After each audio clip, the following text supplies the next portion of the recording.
Kicking and Screaming just seems to me like a little more arch and far more intelligent version of Friends. Like if you want that feeling of being young and not knowing what you're doing yet, watch this instead. Watch this 300 times instead of watching 300 episodes of Friends. Welcome to Deviate with Rolf Potts, where I talk with experts, public figures, and interesting people about fascinating topics that meander off topic. Today I talk about one of my favorite movies ever, a coming-of-age movie that debuted around the mid-1990s when a number of self-consciously hip movies were made with the Generation X youth market in mind. The most famous of these movies were probably Reality Bites and Singles and maybe Empire Records, but few were quite so funny and affecting for me as this one. I'm going to Prague. So how will that work if you're living with me in Brooklyn? Well, it'll be the same, except I'll be in Prague.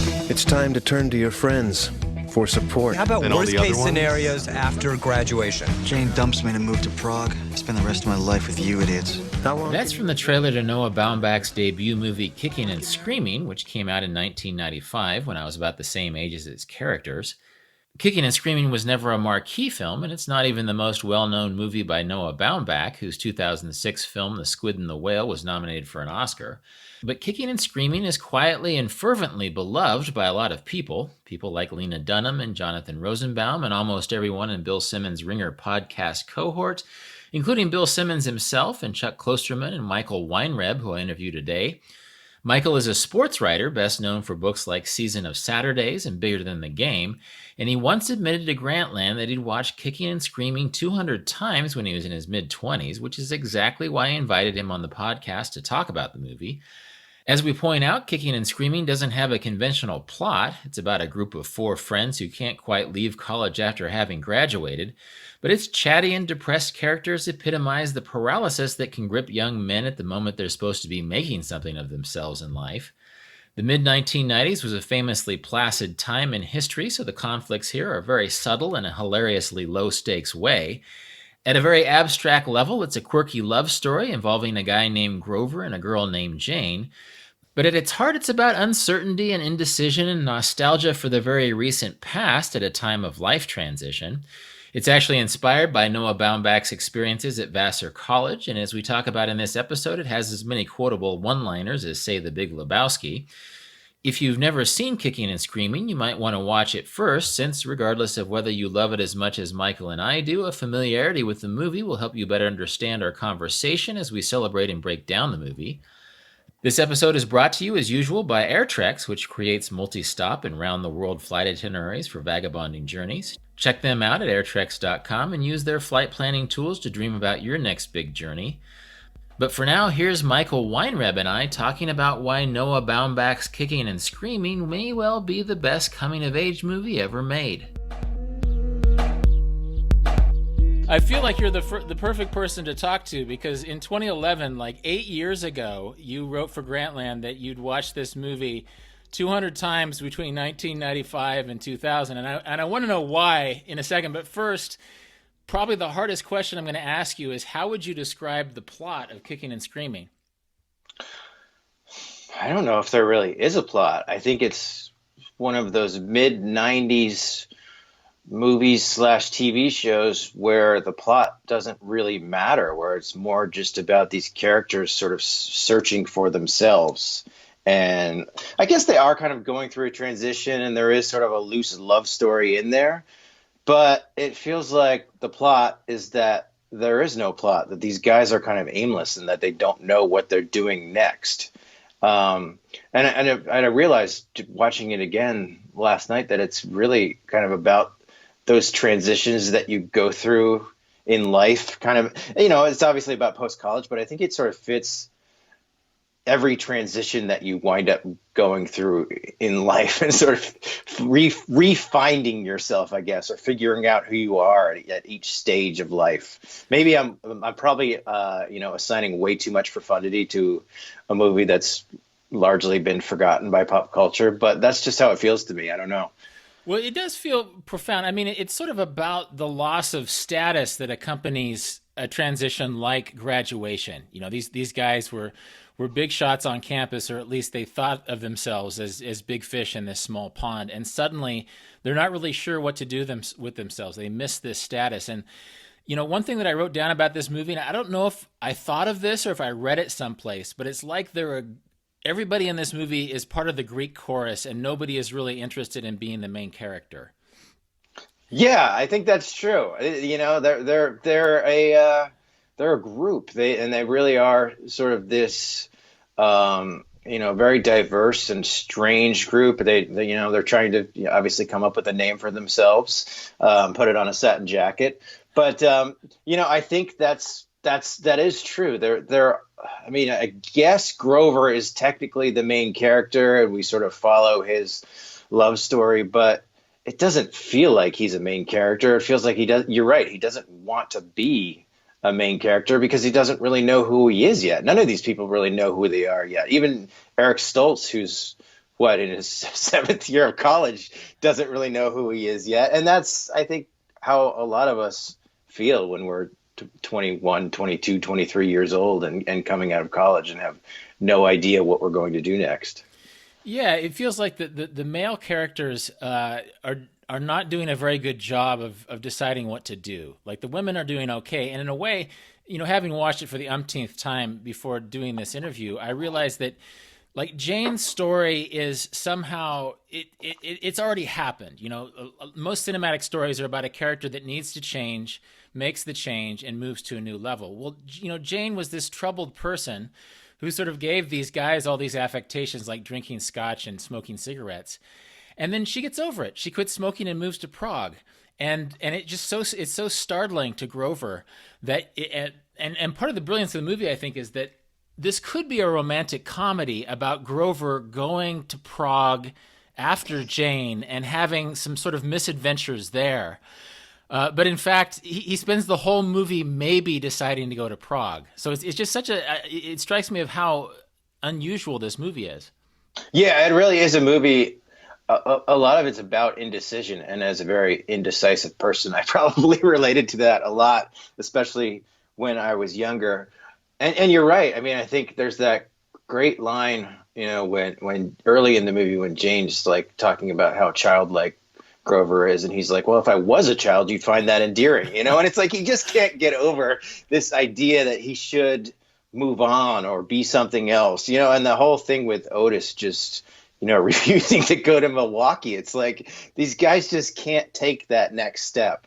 And you know, I feel like that. You know, I'm sort of a person who is averse to change and afraid of sort of making the wrong decision or doing the wrong thing a lot of the time. So I think for all of us who feel that way, that's kind of what this movie taps into.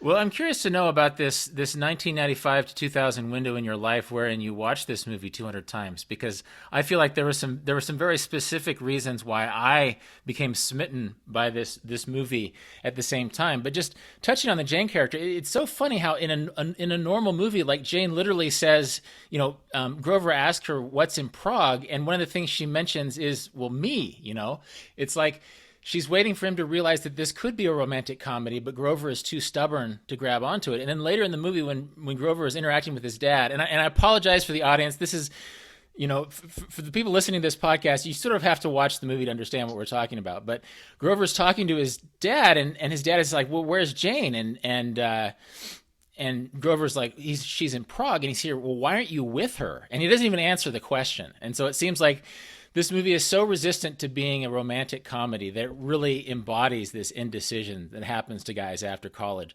So I'm curious, how did you discover this movie, and how did it resonate, and why that you watched it so many times when you were yourself a young man? Well, I'm pretty sure I probably just came across it in, you know, a Blockbuster Video or something. That's kind of how you discovered movies like this back in the day. There would be sort of the independent movie section.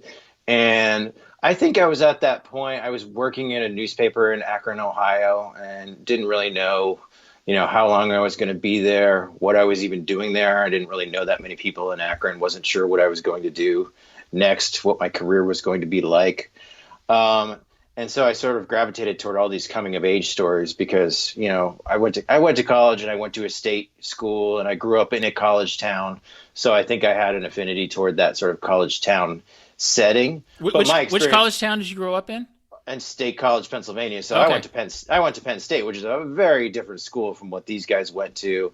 And just sort of, I think I had never had that sort of like hyper intellectual banter with friends like that, and these guys were wearing like sport coats and they were, in this liberal arts school and just sort of, felt like they were highbrow, even if they weren't, and maybe I aspired to be that sort of highbrow type of person and hadn't realized it before. Um, but yeah, I mean, I think the fact that they did not know what they were doing next, but they sort of had these literary aspirations, um, tapped into something that I felt myself, I guess, and I think that's the reason why I kept watching. Also, it's really funny, man. Like those lines are they're great. Like I hadn't even probably heard of Noel Coward or anything else at that point. I hadn't seen a lot of Woody Allen movies, but it just felt like that the dialogue tapped into all these influences that I wound up kind of going to eventually and realizing that there was just a sort of banter that was it was just great. I just loved everything about it. You never even been to Prague. Oh, I've been to Prague. Well, I haven't been to Prague, but I know that thing. I know that stop shaving your armpits, read The Unbearable Lightness of Being, fall in love with a sculptor. Now I realize how bad American coffee is thing. Beer, they have good beer. How bad American beer is thing. How bad American beer is I heard you thing. the first time. The movie was sort of about these guys mired in option paralysis, but it was an almost aspirational version of option paralysis. I mean, these guys were sort of suffering the same thing that all men, I had a version of your story. I went to sort of a religious evangelical Christian college on the West Coast. And so I was also sort of wowed by these pseudo-intellectual conversations that they're having. Skippy dings the bell and tells people to name 5 empiricist philosophers, which is such a silly thing to say, but it's silly in a way that my friends and myself were not sophisticated enough to do. So it's almost like these are guys that are not really doing very, very well in life, but in a way that sort of made me want to not do well in life in the same way. So was this before you really had any professional traction? I mean, I did have a job, I guess, so I had that, and I felt like I was getting some professional traction, but I was working, like I said, I was working at this paper in Akron, Ohio, not exactly the most glamorous city in the world, and I think I was at that point where I didn't read a lot of books in college. I didn't really have like great literary aspirations in college, but I think I got to that point post college where I started to feel like, I started to read books that I actually wanted to read rather than I was assigned to read. And, started to see movies like this and just started to realize that there was a culture out there that I just hadn't fully been aware of. And I think this movie was part of it just because it was so smart and because it just sort of brought in all those references and all those influences that I kind of went back to, even like the music, like going and listening to Nick Drake because it's playing in the coffee shop at one point. It's like there were just all these little things that, like, as you watch that movie over and over again, which I did, it was like I had these certain movies where like I would go to the bar with my friends and then I would come home and just throw on a movie and like fall asleep on my couch watching a movie. And this was the one that I would probably watch the most, and so it would reward repeated viewings too, because there were so many little references and little Easter eggs that you could kind of pick up on as you watched it over and over again. But I think, yeah, the general sense was that these guys were talking about things that I had heard of but didn't really know anything about, and so I could sort of go and read the books that they were talking about. Though I still haven't read All the Pretty Horses, so I guess Otis and I have that in common. Right. Well, I want to break down, since we can't really, there's no plot to follow. I want to talk about each of the characters in a second. But this really was marketed as a Generation X movie, air quotes Generation X movie, which Noah Baumbach didn't really care for. But it was sort of the only way that I think media at the time could explain it to people. And I think that's why I picked it up off the video shelf yourself in Wichita, Kansas. I mean, we didn't play any cinemas there. As a quick aside, you worked at an Akron newspaper. Didn't Chuck Klosterman work at an Akron newspaper? Yeah, Chuck is a very good friend of mine, actually. In fact, Okay. from us both working together at that Akron newspaper. So Okay. Chuck and I would often, get high or get drunk and then go to his place and watch this movie as well. So he's seen it not quite as much as I have, but he's seen it quite a bit. Well, I've heard him talk about it. I've also heard Bill Simmons talk about it. And it seems like it's a cult movie, but not in sort of an above the surface cult movie. There's just a very select group of people who just adore this movie, myself and apparently yourself included. But it's not a part of the greater conversation. And it feels like it's even a movie that Noah Baumbach doesn't talk about that much anymore. Yeah, I mean, he's obviously gone on to more highbrow things, but it's funny. It's like you look at a movie like Greenberg that he did, that almost felt like the sequel to Kicking and Screaming to me. It was a lot of the same themes and a lot of the same ideas of somebody sort of being stuck in life and not knowing what to do next. And I sort of see in each of his movies, even like something like Francis Ha, I feel like there's still sort of those kicking and screaming themes underneath, and there's still that really sharp dialogue that kind of throws back to Kicking and Screaming a little bit. So I get it, because I'm sure he, like, it's like with you and I'm sure if we look back at stuff that we wrote 20 years ago, we're like, oh God, that's terrible. So I would imagine that he feels the same way about this movie, but I felt like it kind of influenced a little bit of what came after. You're talking about these themes that come back in Baumbach's movies. I think sort of the inability to properly play one's age, one's resistance to being an adult or the age that they are, is something that comes back again and again in his movies. Mm-hmm. Yeah, I think that's true. I think that sort of trying to find some level of maturity. Yeah.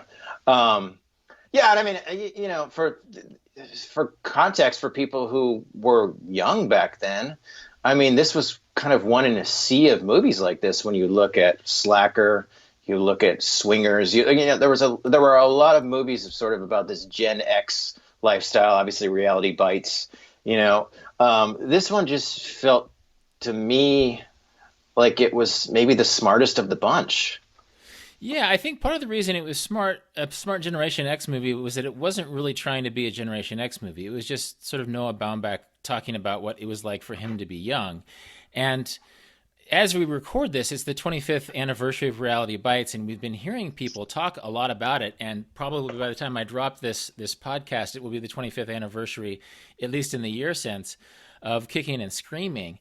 But it just feels like, it felt like this way to me back in the day, that this was the best, or maybe even the only Generation X type movie about young people that felt relatable. And I don't know if that's a dude thing, or if it's just that Noah Baumbach bit into something true. Have you seen a movie called Glory Daze, Daze? I have not. I've heard of it, but I haven't seen it. Okay, it's like the California. It's actually Ben Affleck is in it. And it has early performances by Sam Rockwell.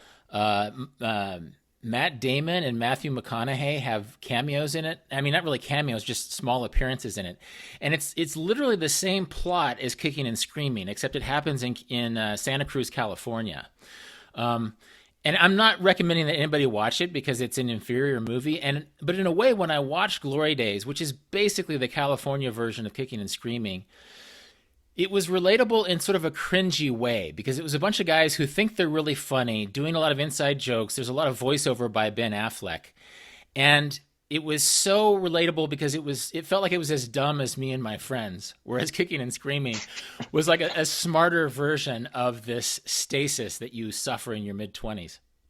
Yeah, that's the thing. I mean, I think we all had that group of friends where we thought we were cool and we thought we had all these great conversations and all these wild times together, and then you look back and you just realize we were a bunch of idiots, and that's kind of what's great about going back and watching Kicking and Screaming, is you're like, these guys are pretty funny and kind of fun to hang around with.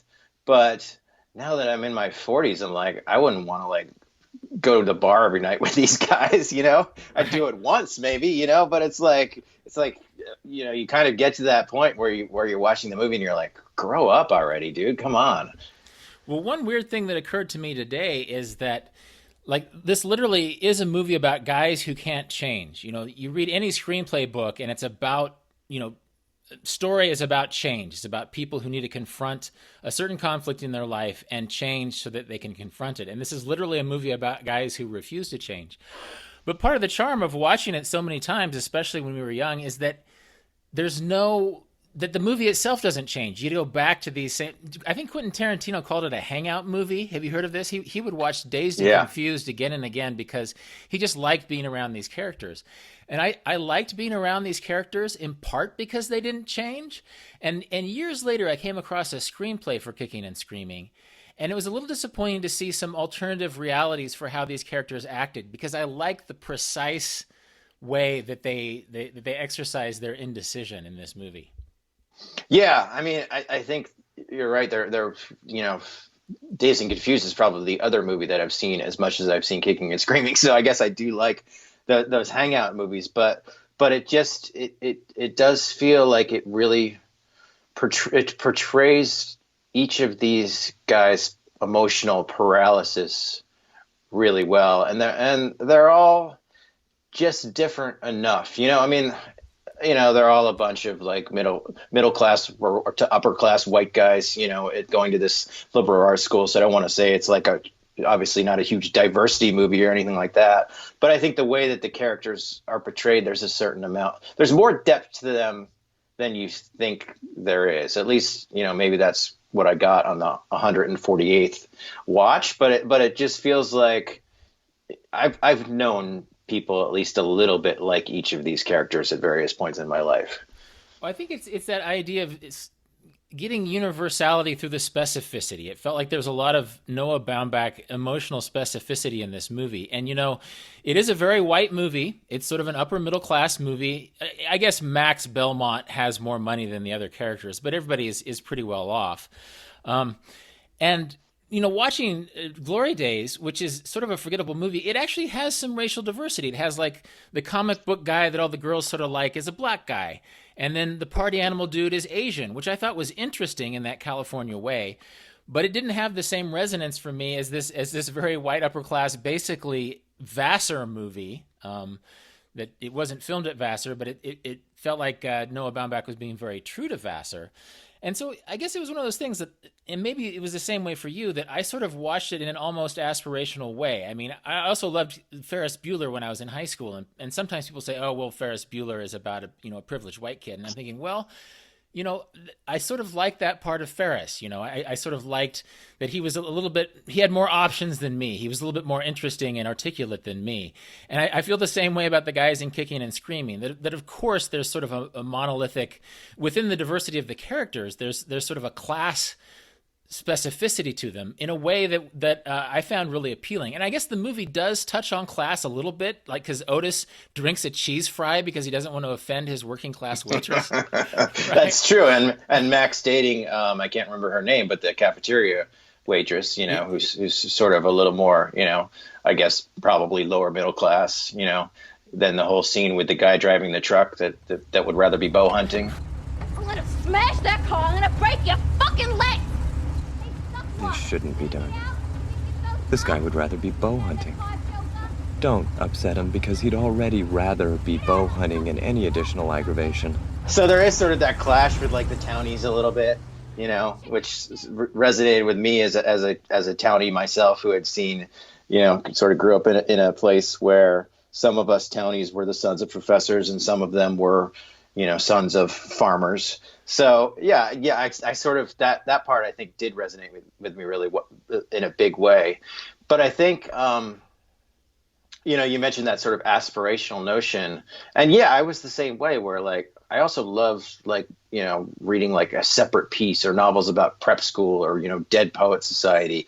So maybe that was just me, but I think there was sort of this sense of I was a kid who grew up in a college town but went to a state school and just didn't really know that world existed, that there was this sort of upper class world where people were very well educated and spoke about things that novels and movies and made references that I that went over my head.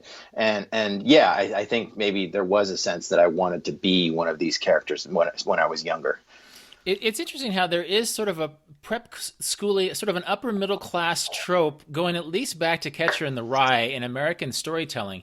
Because I think my dad was just a normal middle class Kansas guy who loved Catcher in the Rye, which is about this very privileged prep school kid. And actually, they make jokes about Catcher in the Rye in Kicking and Screaming. I think in that book club, one of the characters says that it's like Holden Caulfield meets, I don't know, Milan Kundera or something. Humbert. I just watched that line last night. So yeah. Yeah. So it's like it's very aware of itself. And actually, the characters that I want to get to in a moment, that there's a very meta way in which all the characters, including Grover, speak. Because at the end of the movie, when Grover is sort of making his decision to go to Prague, and we never know if he does go to Prague, he's not really talking about going to see Jane. He's sort of talking about the story he's going to tell later in life when he does go to Prague. And when I tell people about this in the future, I know that, it'll be the time that I went, And I know that when I review this little episode in my head, I'm not going to know what I did or why I did it. I think they've done something with the real Grover. But it'll make a good story of my young adult life and the time I chose to go to Prague. I'll look back on it and I won't believe that I actually went, I went away. So let me go. I have to. I need. Just put me on the plane. There's this almost painfully, delightfully awkward self-consciousness with which all the characters carry themselves in this movie. Yeah, and that gets to this idea that's also sort of, I think, defines my generation, and I assume your generation. I assume you're Gen Xer too. Yeah. But sort of this coming of age in the mid '90s. I mean, I am just sort of paralyzed by nostalgia sometimes, and I almost have to snap myself out of it. This sense that there's a line in there about like I'm already nostalgic for this moment, and it hasn't even happened yet, or something. We graduated 4 months ago. What can you possibly be nostalgic for? I'm nostalgic for conversations I had yesterday. I begun reminiscing events before they even occur. I'm reminiscing this right now. I can't go to the bar because I've already looked back in it in my memory, and I didn't have a good time. And I just feel like that's how I feel a lot of the time. And I think there was something about growing up in that era that evoked that kind of nostalgia. And I don't know if you have a better sense of what it was or why that was and what this movie captured about that. But that's just something that I feel when I watch this movie. It's just, even last night, like I just moved to a new city and I'm in a new house. I've never lived in a house before. And I just felt like this overwhelming sense of like my life is changing again. And like this movie just kind of brought me back. And I just felt almost overwhelmed with nostalgia watching it. I felt the same way. And I don't know if that's like, now we're in our late 40s. I assume you're in your mid late 40s by now. Yeah. And so you have this different relationship with all sorts of nostalgia. And one thing I noticed about Kicking and Screaming is how 90s specific it is. In a way, if Grover could text back and forth with Jane, it would be less of an issue, because a key part of the story is when he's listening to answering machine messages. And there's young people who don't know what an answering machine is. Mm-hmm. He's listening to Jane talk on the answering machine, and she's very earnestly saying that she misses him, and he's still in this bit of stasis where he can't do anything. Yet he takes it out of his answering machine. This is a detail I just noticed like the last couple times I watched the movie. He puts it in a boombox. And so late in the movie, he's playing Tetris by himself and listening to Jane's voice on a boombox. He's made the decision to take it out of the answering machine and put the tape into a boombox and listen to Jane's voice. So in a way, nostalgia suffuses this movie, in a way that it's sort of paralyzing these guys. Nostalgia for the very near past is paralyzing these guys. But I think it's true. And I think those details sort of underscore a kind of nostalgia that we're still feeling today. And as sort of an aside, I mean, a lot of famous 80s people have died recently. And I've recently been listening to the song Age of Consent by New Order. Do you know this song? I saw you this morning, thought that you might like to know. I received your message for a few days ago. It's a song I didn't listen to in the 80s because, as I joke, I had a mullet in the 80s, and if you had a mullet, you couldn't really hear New Order. It was a different frequency? Yeah, no, totally. Like only AC/DC got through. And so I was listening. This has been on heavy rotation this year because it reminds me of the 80s, yet I never listened to it in the 80s. I never listened to New Order in the 80s, but my ritual in the 2018s, soon to be 2020s, is about New Order as this 80s band. So yeah, I think it's almost like it's going to have to be its own podcast episode, because you brought this up and it has flummoxed me. Like, I'm not even really sure about my own relationship now with nostalgia, but I just know that it grows into strange new directions. And I was probably as guilty as the characters in the movie of suffering a little bit of near past nostalgia in the 1990s too. Yeah, it was interesting to notice the sort of these pop cultural references, where like Grover calls up Max and is like, what was the name of that character on Josie and the Pussycats, and it was sort of that era of the 90s where, you had Reservoir Dogs, and talking about Madonna, and it felt like that was the era when we were sort of reflexively nostalgic for our childhood and for the pop culture of our childhood in ways that previous generations weren't and didn't have. They didn't have, cable reruns of all these TV shows. They didn't simply have as many TV shows or movies. So I think that's sort of infused into it as well. The whole game they play with the quizzing, where it's like, movies named after monkeys and all these things. That felt like it captured that feeling of nostalgia that we had in the moment. And then, like Max says, he's nostalgic immediately for conversations that he had yesterday. It's like, it just feels like we were at that time when everything was sort of reflecting back on itself. Even when we were young, we almost felt like we were old because we had, we were constantly looking back on our previous experiences in our childhoods. And I think that's probably the most on-the-nose Gen X-y aspect of this movie. But Noah Baumbach is smart enough that I think those scenes did double duty, because the Triv contests, which are a fun ritual that they keep going back to, they also illustrate how disconnected the guys are from their girlfriends. And in fact, when Grover calls Max and asks about Josie and the Pussycats, he's with a girl, right? And then when Grover realizes he's about to hook up with Amy the freshman, he says, "Oh, I have to. What does he say? I have to sleep with the freshman." And Max says, "Oh yeah, Jane too, Electric Boogaloo," which itself is an old pop culture reference. Yeah, exactly. I mean, yeah, it all sort of comes back to those moments, and it's also like there was also this underlying level of almost like nihilism, where these guys, where Max sleeps with Miami and doesn't even seem to regret it that much. I mean, he regrets it a little bit, but doesn't seem to regret it that much, and when Grover finds out, one of the first things he asks was like, how was she? And it's like, it's kind of a little bit cringeworthy, where you're like, boy, these guys really are, they're friends, but their friendship almost seems a little tenuous too. It's like they haven't figured out what they care about or what they want, and in the meantime, they're cruel to each other at times. Yeah, that's another aspect of the movie that does double duty, I think, because it's never a secret that Max sleeps with Miami, who's Skippy's girlfriend. Like, even Chet, who's not really an inner group of the circle, Chet knows about it, right? Right. And then actually when Skippy and everybody else confronts Max about it, this is something that really got me on early viewings of the movie. Skippy doesn't leave the table. He basically says our friendship is over, and then everybody keeps sitting at the table, right?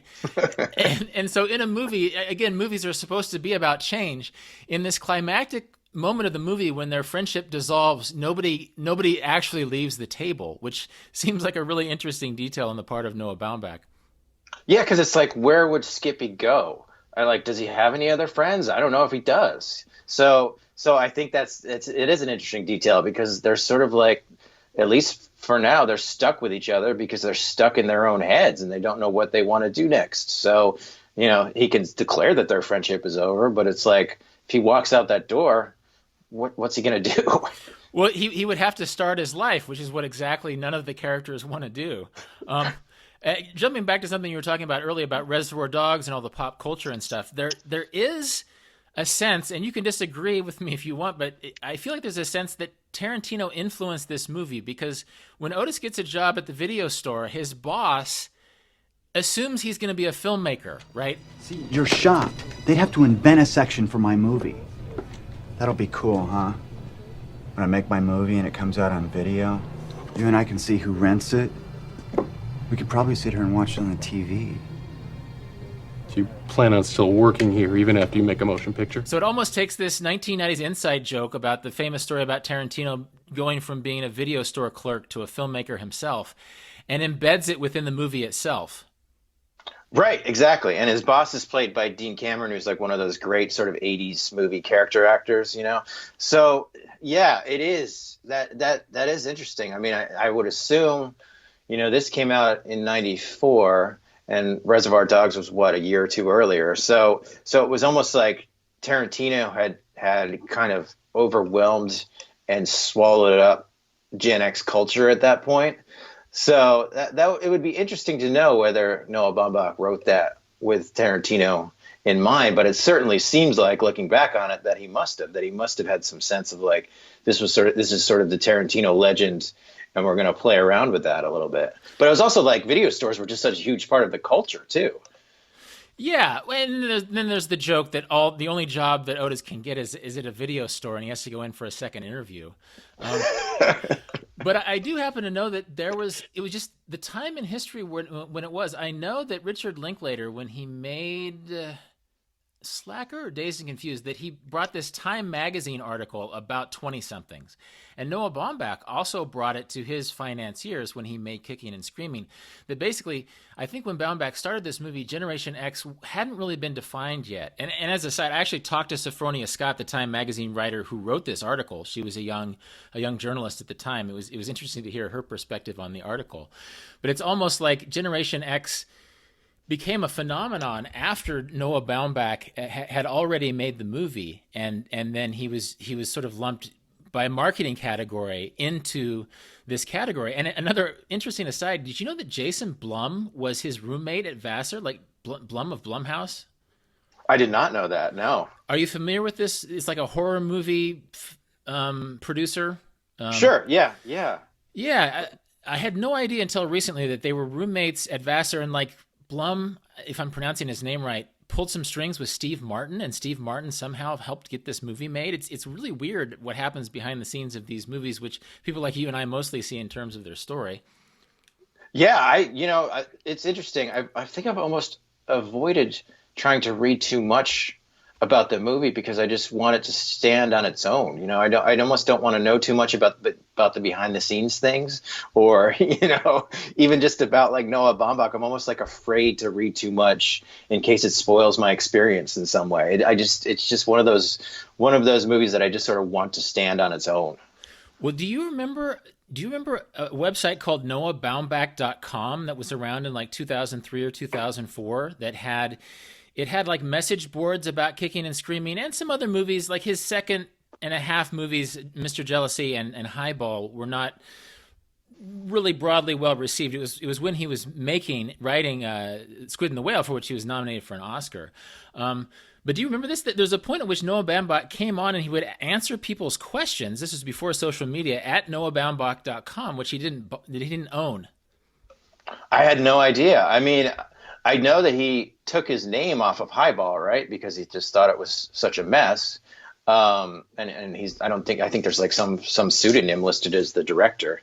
And Mr. Jealousy, I thought was actually an okay movie, but yeah, I can see that because those all three of those movies are sort of in the same vein, and they sort of draw the same people like you and me to them, you know? So it can't be just you and I who are totally into those movies at a certain age. There was sort of a real sort of low level cult following with those movies. And then obviously he made The Squid and the Whale, and it was like, okay, this guy's a real director. He's going to do real things, you know? But it felt like those early movies were kind of like, I don't know if you still feel this way, but they feel like our little secret almost at this point.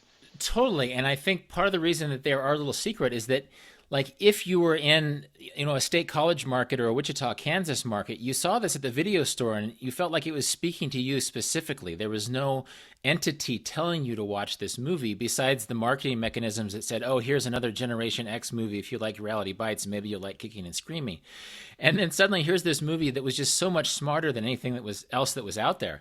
And actually on this noahbaumbach.com message board, which Noah Baumbach, actually I think it started as a petition to get it made on DVD because Kicking and Screaming was not on DVD in 2003.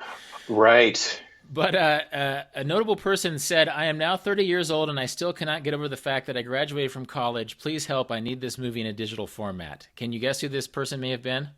I think that was me. Yeah, that was you. It's funny. Because as soon as you said that, I was like, I think I wrote that. I think I remember writing this now. Because I think I was probably just searching around online to see if I could find this movie on DVD. And then obviously they put out the Criterion Collection version a few years later. But yeah, oh my God, I had completely forgotten that I had written that, but it's true. Yeah, it took the Squid and the Whale, I think, for them to make a DVD version, Criterion Collection version of Kicking and Screaming.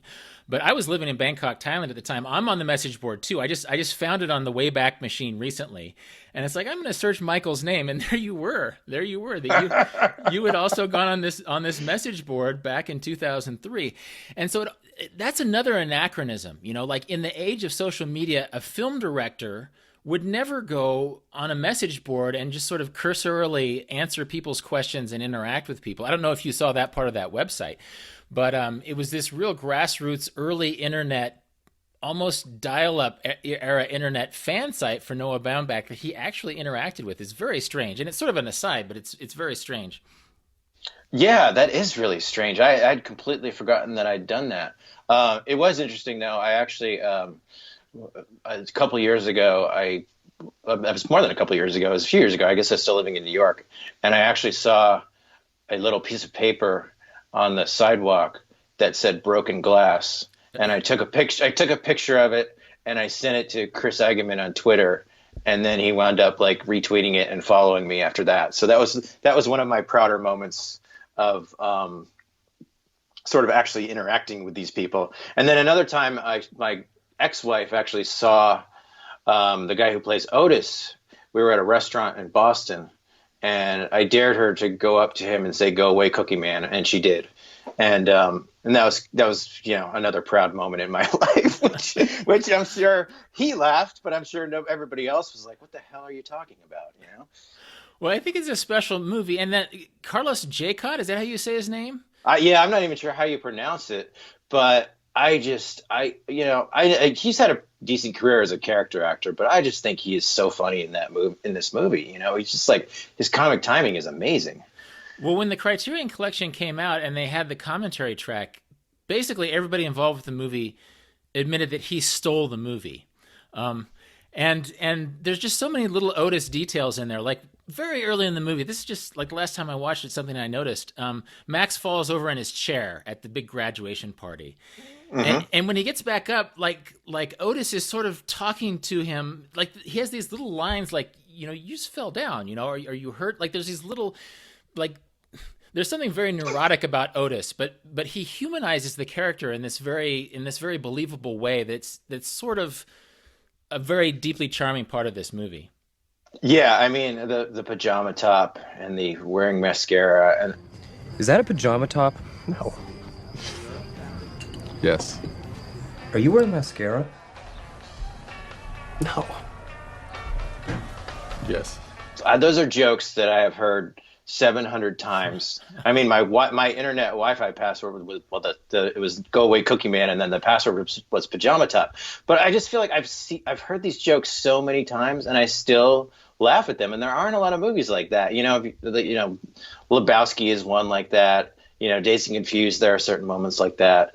But just in terms of like pure laughter, some of the stuff that Otis does, I just feel like the timing is just so perfect. I wonder how much of it was ad lib, just because these guys were all friends and they all knew each other, and especially with Otis, like you mentioned, there's just sort of these lines in the background, where he's like with the monkey movies, and he just keeps repeating monkeys, Ted and Alice, and it's like this. It's like it doesn't make any sense. It's a complete inside joke, but it's sort of if you watch the movie enough, it becomes your inside joke. Well, I think too, when he's saying monkeys, Ted and Alice, it's this really awkward moment when Skippy has been a complete dick about Miami, right? And Otis is just he feels awkward, and he's trying to smooth things over because he's sort of a good natured guy, but he can't. That's why I think you can draw a line to Greenberg, because Ben Stiller in that movie is like in his early 40s, and he just feels like he could have been one of the characters hanging out with these guys, that he's almost like a grown-up version of Max or something, and it feels like he gives this at the end of Greenberg. For people who haven't seen it, he sort of gives this long speech about these kids today and what's different about them and what our generation did, and it just feels like I think Noah Baumbach still has these through lines in his movies where a lot of what he was exploring in Kicking and Screaming is at least there under the surface or as a subtext to pretty much everything that he does. Yeah, around the same time I was watching Kicking and Screaming, I was sort of in this state of stasis. I eventually moved to Korea. I got a job in Korea. I eventually became a journalist and travel writer, and I've done fine. But I was at this very specific state of stasis. I read this quote in Details magazine. I don't know if you were a subscriber or not, but it was a very Gen X magazine, by Gordon Gano of the Violent Femmes, who had just decided to get married. And he quotes Jose Ortega y Gasset, the Spanish existentialist, and he says, "The youth, because he is not yet anything determinate and irrevocable, is everything potentially. Herein lies his charm and his insolence. Feeling that he is everything potentially, he supposes that he is everything actually." And that really resonated with me at the time, because I think that my stasis in my mid-20s was being worried that choosing to be one thing or working towards being one thing would compromise all my other future selves. And it feels like that's sort of what these Noah Baumbach characters are up against. Absolutely. And I still feel that in my life sometimes too. I mean, I've gone into journalism and sports writing and culture writing, but I often feel like, is this the thing that I'm supposed to be doing? Am I supposed to be doing something else? Have I taken the wrong path? And I've gotten better about it over the years, at least a little bit. But there's still, maybe that's part of being in a creative field or being a creative type of person, is that you're always going to have those thoughts. But I think this movie just encapsulates those thoughts that you have, especially at a young age, where it's like, there are so many possibilities here. What if I choose the wrong possibility? Well, that's, Max is like, I wish we were just marching off to war, right? Yeah, because then the choice would be made for you, right? And then it would be like, well, okay, I got to go to Germany and fight Hitler, And it was horrible. It's terrible. It's this really stupid thing to say, but it's also like the kind of thing you might say when you're 22 years old and kind of privileged and maybe spoiled a little bit. It really is middle-class people problems. Yeah. And in a way, I feel like there's a PhD thesis that needs to be written about this, in that these are guys, the whole idea of privilege is talked about more commonly these days. And I think by certain standards of 2019, 2020, that people would say, oh, well, why should we worry about these characters in this movie? And I think maybe at the time some critics said that. And interestingly enough, this movie has like 55% at Rotten Tomatoes. If you go to the Amazon page, a lot of people are like, what's going on with this movie? Nothing happens, So there's people for whom this movie rubbed the wrong way, but it feels like there's this very specific problem of middle classness and the decisions that it places on individuals that Noah Baumbach is still sort of dealing with as an artist. Yeah, and I think it's specific, like we mentioned, to that time period when, we weren't really at war. I mean, obviously we had the Gulf War, but that was hardly a war. And it just felt like, the economy was generally pretty good. It felt like the world, it was kind of the post-communism. The world felt like it was at peace. So I think there was more room especially for privileged people to sort of have these moments of, you know, exploration or just sort of meandering, you know, mental meandering, I guess. Obviously, the world feels a lot different now. So, you know, I can see that like people who grew up in a different generation, you know, in a different world might not understand what we were doing in the 90s, just sort of puttering about.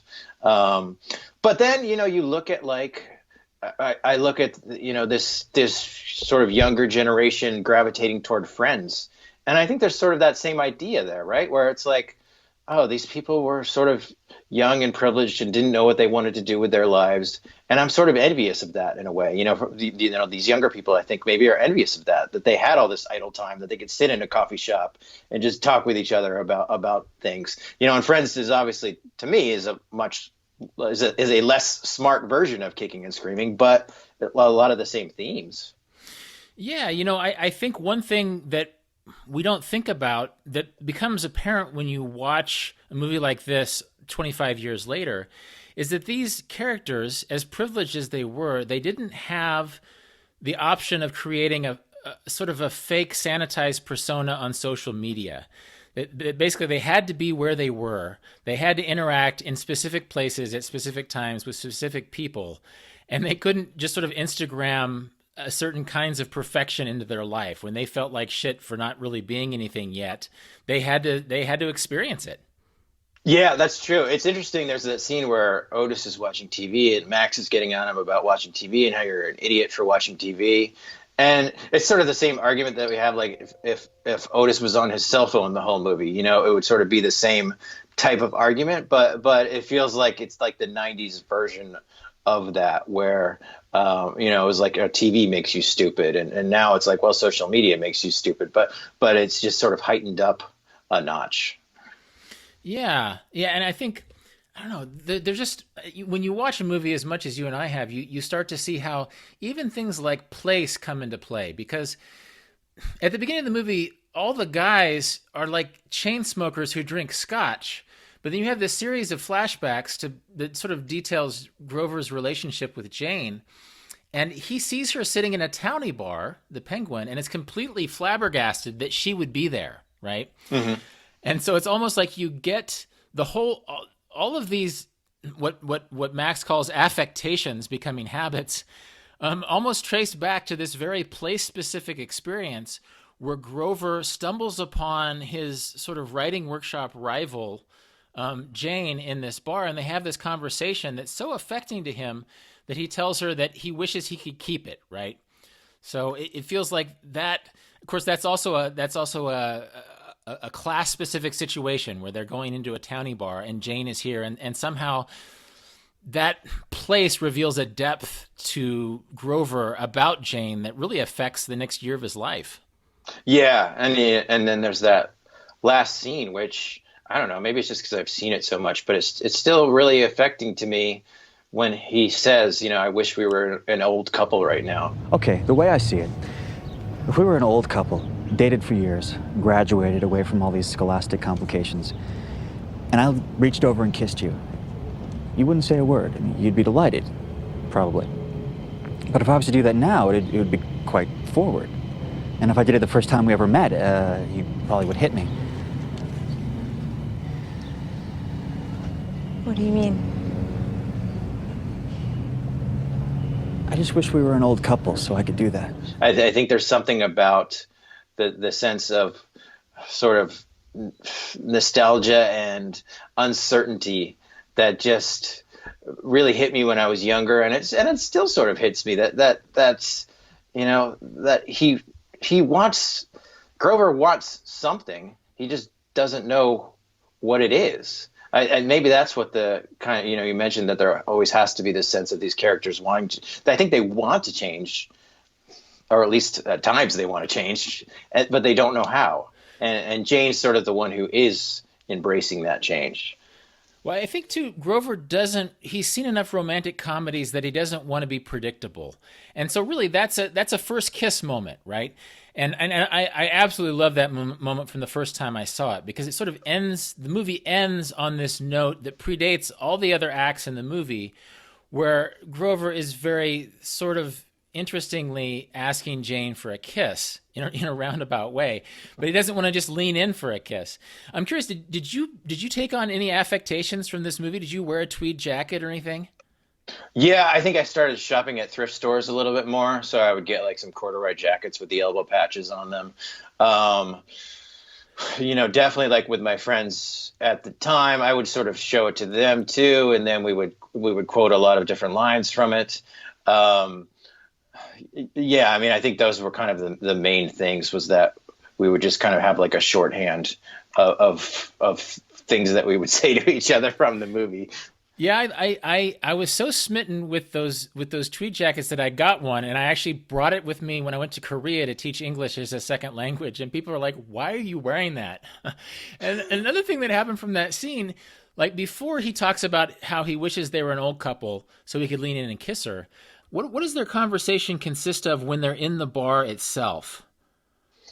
Well, they're both wildly drunk. I remember that. Love affair. So basically Grover, they've had a conversation that we haven't heard, and Grover says, "What if we did have a love affair?" Or actually, no, Jane says, "What if we did have a love affair? Do you think it would last?" And Grover says, "Oh, that's a great way of looking at it."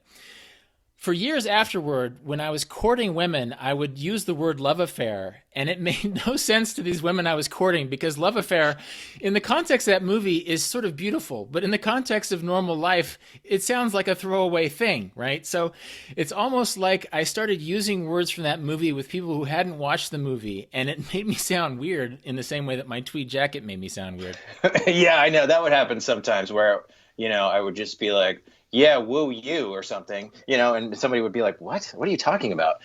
So I just felt like there would be little lines from that movie that I would try to use in normal conversation. And it's such sort of this weird elevated language that it was like, yeah, it did feel like I was like talking out of a Noah Coward play or something.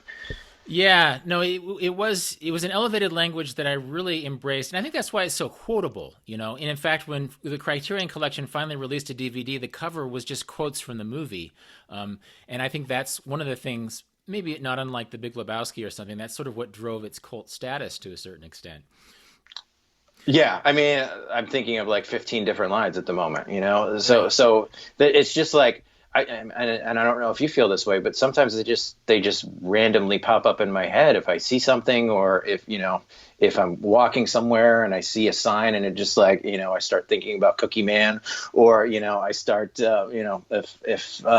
sometimes I'll just talking to a friend and I'll be like, "You've got a drinking problem, get help." It's just like there's just so many sort of dry, funny lines in that movie that have just stuck in my head as a shorthand, and maybe as a way, I don't know if you feel this way, but like maybe it's probably influenced my writing in some ways, just sort of that sense of humor that they had, at least trying to aspire to have that sort of dry sense of humor that they had with each other.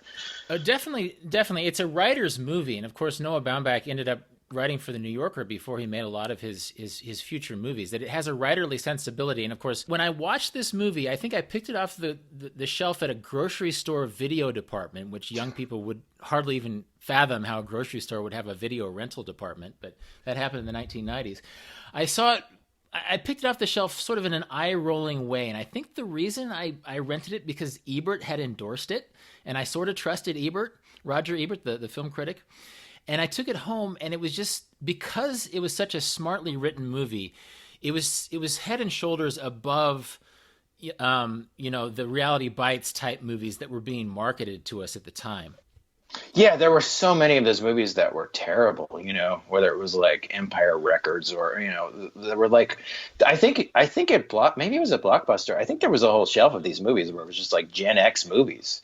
And I would watch all of them. I didn't see Glory Daze, but I felt like I probably have watched 95% of them, and most of them were terrible. So it was almost like you get a movie like this just randomly out of the blue, and it was like, this is what I've been looking for. This is the one that I've been searching for.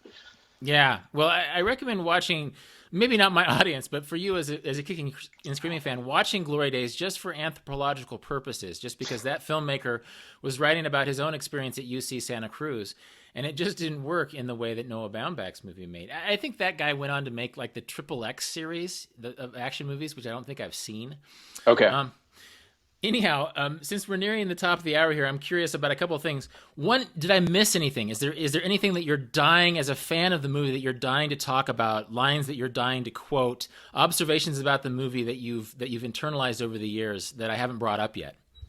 I mean, I feel like we got to all the good Otis lines. I was watching part of it last night, and that scene where Max is trying to write and just staring at the mirror and talking about how he does nothing basically feels like every day of being a writer, it's sort of having that conflict with yourself. Hello, my friend. My little friend, you do nothing. Max Belmont does nothing. Oh, Max. What do you do? Oh, I do nothing. So that part didn't feel dated to me. I know that this movie is dated in a lot of ways, and I know that there will be people who will listen to this podcast and go watch it and will be like, what are these guys even talking about? It's terrible. But I think it's an artifact of a time and a place. And it really is a special movie, and I hope Noah Baumbach, of all people, realizes how special this movie is. And one funny thing about that scene with Max is I'd forgotten he's drinking alone in that scene. He's like drinking a scotch by himself when he's talking about how I'm Max Belmont, former college senior, now does nothing. So actually keeping in mind that some people might find it dated. Some people might be of a generation who thinks it's really strange because it has video stores and answering machines. What's the argument for watching it now? Why is this a timeless and wonderful movie? I just think it captures that sense of 90s nostalgia better than pretty much any movie or any piece of pop culture that I can imagine. It just seems like there are millions and millions of these young people, like I mentioned, watching Friends, and Kicking and Screaming just seems to me like a little more arch and far more intelligent version of Friends. Like, if you want that feeling of being young and not knowing what you're doing yet, watch this instead. Watch this 300 times instead of watching 300 episodes of Friends. This has been Deviate with Rolf Potts. More about everything that was just mentioned, including links to Michael Weinreb's books and Noah Baumbach's movie Kicking and Screaming, can be found in the show notes at rolfpotts.com/deviate. And as always, you can contact me with insights or questions at deviate@rolfpotts.com. This episode was produced by Justin Glow. Cedar Van Tassel does the theme music. Jan Futterman does the show notes. Thanks for listening, and I hope you tune in for future episodes of Deviate with Rolf Potts.